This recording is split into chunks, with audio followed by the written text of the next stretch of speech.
Welcome everyone to this new session in charge of your career with Susanne Puerschel from Pointwise account. The topic for today is actually like, what is the driver behind your decision and your behavior? Are you doing things because you want to? Are you doing things because this is part of your goal and that would make you feel better, or like this is really coming for you? Or are you trying to please other people? Or are you trying to do things for other people? Hi there. How are How you? We're talking about showing up for yourself today, right? Hmm. And that was an interesting one because you posted about going to the gym because like you wanted to and that was part of what you wanted to, and I think that was one of those days where your plan got changed but you still wanted to achieve this. And I was going through the same thing on the same day, and your post actually inspired me to just, well, okay, the plans are being changed. It was exactly the same thing actually. I was supposed to go to gym in the morning. And I was like, well, you want to do it. It makes you feel better. That's part of your overall goal of feeling better overall. So just go at a different time, maybe less than what you were planning to because the day has changed, but like show up for yourself. And what I loved with this topic is I feel like sometimes we're doing things because we have to, because we think people expect that from us, but not for us. Mm. Yeah, so good. I think I realized, particularly over the past 4 weeks, that I have been doing a lot of things, and not only for other people, but because they said it's good for me.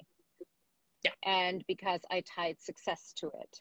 And Hmm. I tied all of these outside measures to the thing, the morning routine, the journaling, the meditation, all of that, the working out. And I'm like, okay, but if I'm not convinced myself, if I don't see it actually doing it for myself first, then what's the point? And it brought me back all the way to my career on stage. I think 80% out of the time I showed up for somebody else, Yeah. and not for the audience, not for my higher purpose, not because I wanted to dance. No, because I was fearful that if I not show up, I'm gonna be fired. Yeah. And I think that's So it what's was even really like out holding of us back. fear of something. That was even like out of Yeah, fear of yeah. the It consequence was, of not doing it. yeah, oh, absolutely. It was all fear induced. And if I look Hmm. at how the system is set up, isn't it mainly fear induced? Yes. And I, Yeah, but yeah, even when the system is not set up, well, even like when the environment in which you're in is not like that anymore, sometimes you bring that still with you. Because so when we started thinking about that topic, you know how it works, your unconscious makes you see things differently or makes you aware of a lot of things. So that topic came up to my life a lot throughout the week, and in particular, there were topic with other teachers about how sometimes the students are not showing up for class and they are apologizing for their absence in a way that it doesn't look like they're apologizing as they're missing out on their own training. They're apologizing to the teacher. And sometimes we're like, and so what? First of all, let me be clear. Totally appreciate when I have a class that a student is informing me that they will not be in class, because I don't have to worry. I know that they're not coming. But the point we were trying to make as a group of teacher was, you, the student, are missing out on an opportunity to learn. I already know the things I'm going to teach you during that class. I don't want to say I don't care that you're not there, because I do care. Otherwise, you're not a teacher if you don't care. But trying to find the right word in English to say it makes no difference to my life if you're hmm, present at the class or not. And I'm really careful. Please bear in mind, English is not my first language, so I'm actually struggling to find how I really want to phrase that. But what really is important is me as a student, as a dancer, when I don't go to class, I am missing out on something. Exactly. And that's the point, right? We're doing all of these things that are either uncomfortable or they hurt because we're doing it for us. And I forgot for the longest time, it's like 111 right now, that everything that I was doing and is for me first. So I can be the inspiration or the motivation or however you want to see it for somebody else. But first, it needs to be for me. And I think if we're structured when we're teaching children, when we're teaching students, or even in companies, that should be the number one priority. Because then I think when people are injured, for example, they're not going to show up in the studio. They're going to take care of themselves first. They're going to show up in a different way for themselves first. I think when we teach them showing up for themselves first, we will see less disorders. We will see less pushing and more creating. We will see less chasing and more love.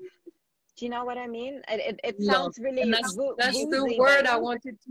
That's the word I wanted to get at. You do all of this for yourself, but also for the love it brings you, for the joy it brings you. And I love the way you were talking about injuries. Because, for example, you understand if you're injured and you have to stop, and I know how difficult that is. Yeah. And I'm the first one who went on stage with injuries. So I know how hard that decision is.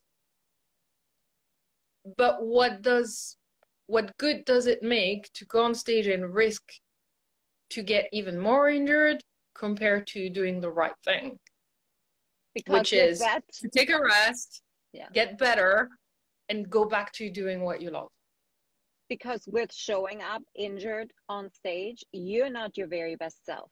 You're really only showing up for your ego and for nothing else, quite honestly. So instead I think sometimes it's also, as you said, for fear of what the consequences that will happen. And this is the part where we need to change that. The consequence should be properly understood that if you're injured, let's keep with that case. If you're injured, the consequence is you're going to get more injured. And everybody in the ballet world has to understand that. That's why we have second cast. That's why we have third cast. So why are we not using the system? Just use the system. We have casts. And if I may, it is also in rewriting the stories that we have around injuries and taking time away to heal. You know, there's always a reason why we get injured. It is always a wake-up call to say, hey, there is something not working. This is my time to reset.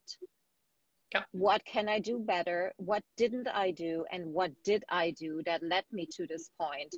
Like, it's always an opportunity and not the end. And I think it has been hammered in and perpetually preached that, oh, you're injured, oh, well, your career is over, or it's going to take you forever to get back, and they will not see you as like strong when you get injured. No. It is like we're making a mistake. It is a reset. It's an opportunity to reassess. It's a wake-up call, something that we didn't take care of when it was this. It had to become bigger in order to be seen. And it all starts with show up for yourself, as in what's your daily intention? How do you want to be today? How do you want to feel? What do you want to achieve? There's so many successful people out there that start their day with asking, okay, how do I want to show up today? Who can I serve today? And who can I ask a question today? And that's all they're asking. That's their mantra for the day. But they repeat it, and they're being consistent in doing that over and over again. Consistent is a very key word. Yeah. It's being consistent. And consistent is a muscle that you flex. So the more you do it, the better you get at it. At first, I have to admit, if you're not used to it, it's difficult. But you know what? Get back up on it. Just keep doing it. Have grace with yourself. And it's also, you know, it's an evolution of, let's just say, showing up for yourself, because that's a journey, right? Because that will evolve over the years. You have to start small. Like in a studio, you don't start with Grand Monks or with grand bas jetés. Like you don't.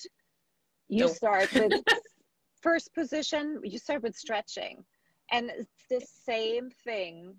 Oh, thanks, Sarah. Actually, if you do class with me, you don't start with stretching, but that's okay. I'll take it. Yeah, well, whatever it starts with, but we're not starting showing up for, With the big for thing. ourselves No. with the big thing, because that's not how we set ourselves up for success at all, at no circumstances. And it actually sets us up for failure more than anything, meaning that we're not consistent, we're not showing up for yourself. Therefore, we are actually going to see that we're not going to look at ourselves as worthy, because yet again, we have an example of, oh, well, I couldn't even do that. I couldn't even, I don't know, read for 10 minutes in the morning. Well, but yes. Yes. And that's the word I love to use to feel good. Well, to not feel bad about myself. I still don't really feel good, but to not feel bad about myself and give myself a chance to accept where am I today and where I want to be. Mm-hmm. So it's just adding that yet word in this sentence makes me realize, okay, you know what? It's okay, because I'm on a journey and I'm going to get better. So I'm not capable of doing triple turns perfectly clean yet. What do I know? What do I know that I'm not doing that can get me there? What I don't know, who can I ask? Who's doing it well? Who can I observe? Who could I don't like the word copy, observe, yeah. Who can I observe that is doing it well? Who could teach me? Who can I ask? And I guess also most importantly, does it really matter? Is in the sense of, is it part of my goal? Because we're talking about showing up for ourselves. So the question should always be, is this goal for me or is it for someone else? Am I trying to do this to please someone? Which in some cases is okay. You know, it's okay sometimes to please mom. No, but it's not. Be aware of it. No, but just be aware of it. And that's okay. If is that your choice, then that's fine. But the worst is when you're trying to please mommy and you're not aware of it, and then you don't understand why you're unhappy. Yeah, I think that's the point. I've done things to please other people because at the end of the day, I had actually chosen that I wanted to please them. And I think this is fine, because this is still a choice that I made to do this. So then the intention behind becomes the most important thing. Yes. And this is why setting intentions. Decision. Yeah, this is why setting intentions in the morning and throughout the day is so important. So you do not slip into this behavior of the easier path, which it is to just take somebody else's needs and make them yours, right? Without really understanding, okay, does that actually feel good for me? Is that what I need right now?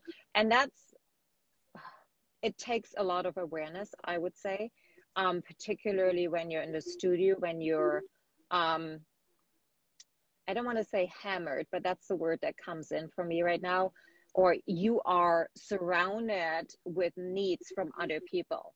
And even the energy sometimes in the studios is like, okay, so I have to show up at this point. I have to do this right now. I have to do this, and I have to do this in order to be seen.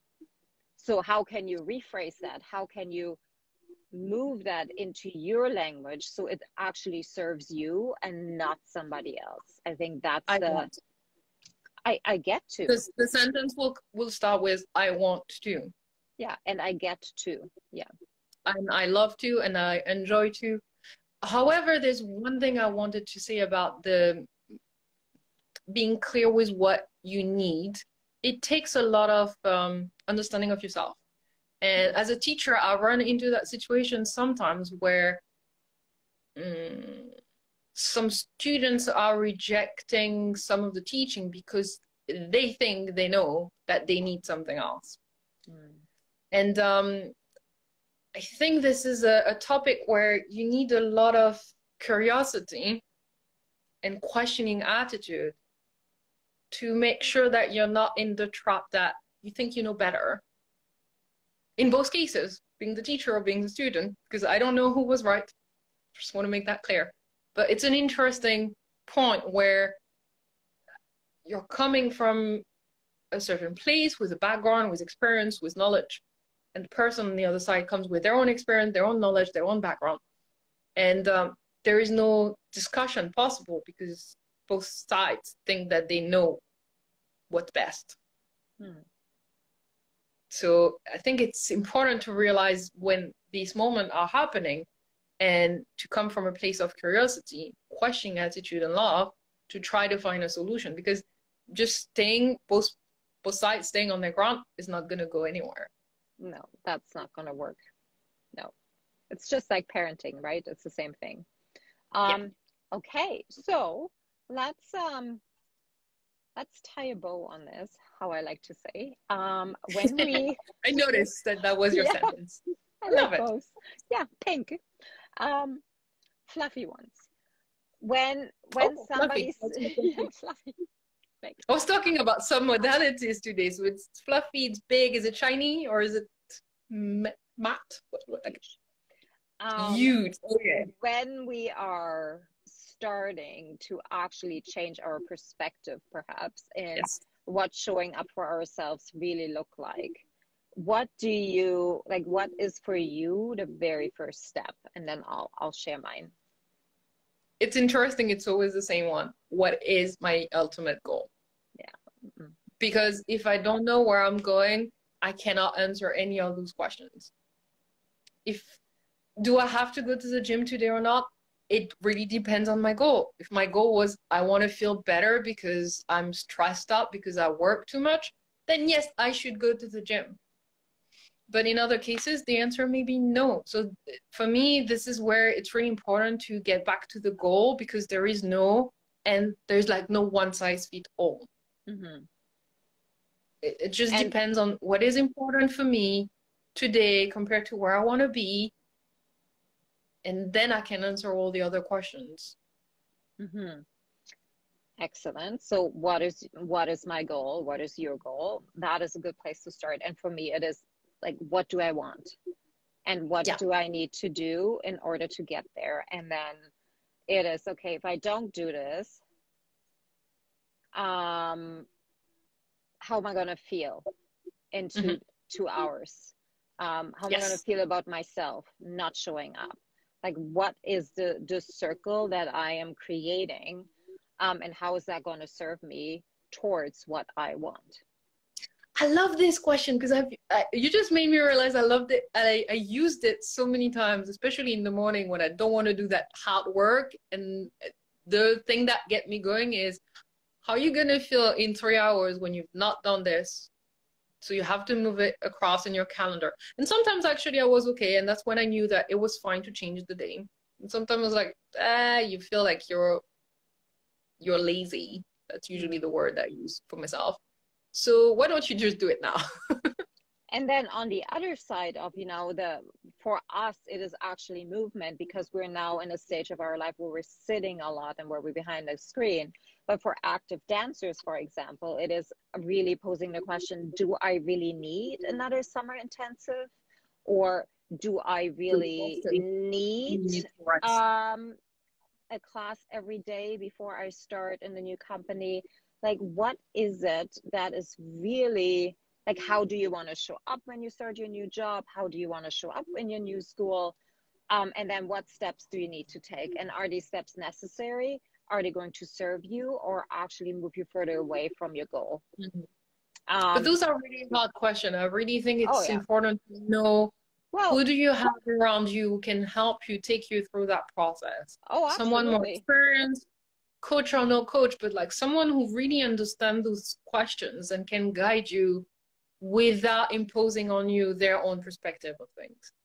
Well, amen. Yeah, this is not a do at home kind of half an hour process. This is like an everyday reassessing, rehabilitation actually of oneself and our needs and where we want to go. So get somebody to help you with that, because you're not going to do it by yourself. I can attest to that just as much as you can. So all right, you guys, thanks for watching. Thanks for sticking around.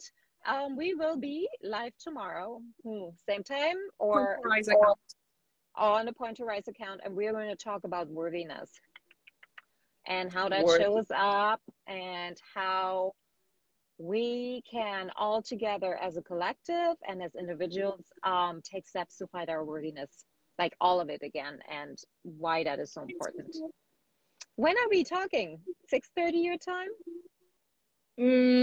Anytime would work. 6:30, 7, whatever Make a you prefer. decision. Okay, let's do 6:30. 6:30 it is then. Okay, you guys, we'll see you over there. See Thanks you. for. Bye. Bye bye.